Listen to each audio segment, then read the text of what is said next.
With this video, I'm going to save you money and I'm going to save you time and your energy.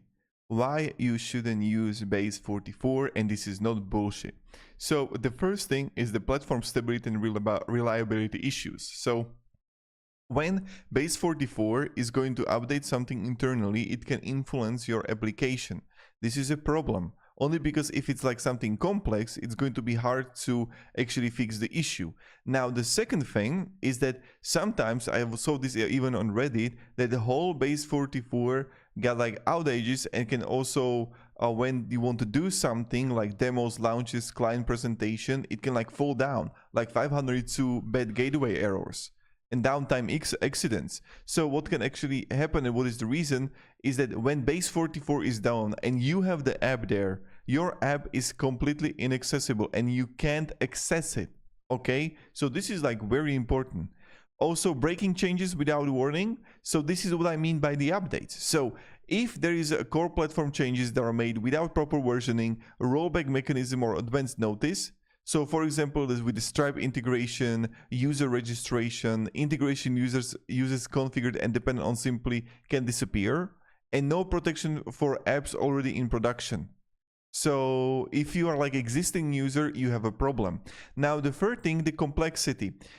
When you're gonna like Base44 is amazing if you want to build something simple for yourself. I'm going to like stand behind it, because if you want to build something like sellable, go with the cloud code, go with the cursor where you own everything. When you're gonna set up the bases, like the learning curve is higher, but it's way better comparing to just like using Base44. Okay, now right here, another thing that I want to actually like share with you is the credit system problems. So the credit burns quickly. When you're gonna come here and you're gonna have like the pricing here, and you're gonna have the monthly where you're gonna have, for example, messages credit, or you're gonna have 10,000 integration credit for $50 a month.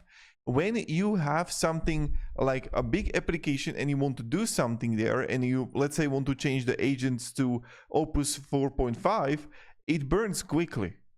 And the unused credits also don't roll over. And the credit costs increased significantly.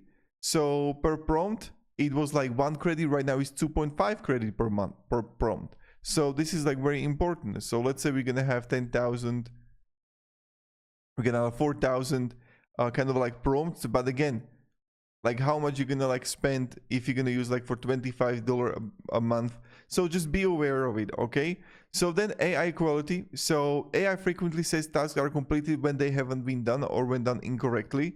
So the AI can also enter tunnel vision mode and repeatedly fall at the same task. So you're gonna like spiral. So you have to be very careful what you're building and how you're building that. And also the support problems, that sometimes support is slow. So that's something to be aware of. And that's another thing. And then also security vulnerabilities. This is huge. So that's something to be aware of. And also the SEO like issues. So the hardcore attribute regards actual content language, and duplicate URL issues, and no native two-factor authentication for like 2FA for standard accounts. And then of course, like the last thing, that you don't actually you don't fully control your own product. You're dependent on Base44 infrastructure. File system resets between the tasks, and platform behaves like a beta product but markets itself as a production ready. So it's not really suitable for production workloads, complex state-driven application, apps requiring compliance guarantees, public-facing products that need stability. All these things you just have to be careful. So thank you very much guys for watching, and have a great day and goodbye.